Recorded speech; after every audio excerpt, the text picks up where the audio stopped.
చెప్పారు ఈ తొడేలు ఓ గుంటనక్క కథలు చెప్తే పవన్ కళ్యాణ్ మళ్ళీ ట్రాప్ లో పడిపోయిండు.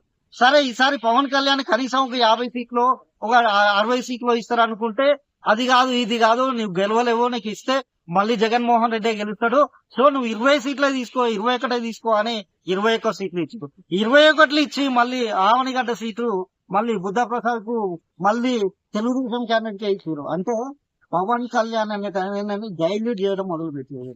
అంటే రాజకీయాల్లోకి పనికి రాడంటారా? పనికి రాడని చెప్పట్లేదు. అంటే వీళ్ళు ఏ విధంగా పవన్ కళ్యాణ్ ని వాడుకుంటున్నారు, లేకపోతే పవన్ కళ్యాణ్ ని ఇట్లా డైల్యూట్ చేస్తున్నారు అనేది ఈ కథ సారాంశం. అంటే 21 సీట్లకు పరిమితం చేసి ఈ రోజు పిఠాపురంలో కంటెస్ట్ చేయాల్సిన అవసరం పవన్ కళ్యాణ్ లేకుండా భీమవరంలో గాజువాకంలో పోటీ చేసుకుంటే ఖచ్చితంగా గెలిచేవారు. కానీ మంగళగిరిలో ఓడిపోయినటువంటి లోకేష్ ని ఏం చేసిరు, మంగళగిరిలో పోటీ చేయించారు. కానీ భీమవరం గాజువాకలో ఓడిపోయినటువంటి పవన్ కళ్యాణ్ ఆ 2 నియోజకవర్గాలు కాదని నువ్వు పిఠాపురం అయితే పోతే గెలుస్తావు అని చెప్పారు. కానీ పిఠాపురంలో ఆ గెలిచే పరిస్థితులు లేవు.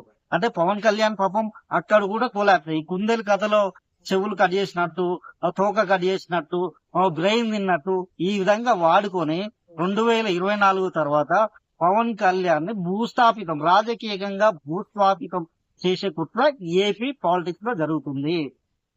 ఇది స్టోరీ.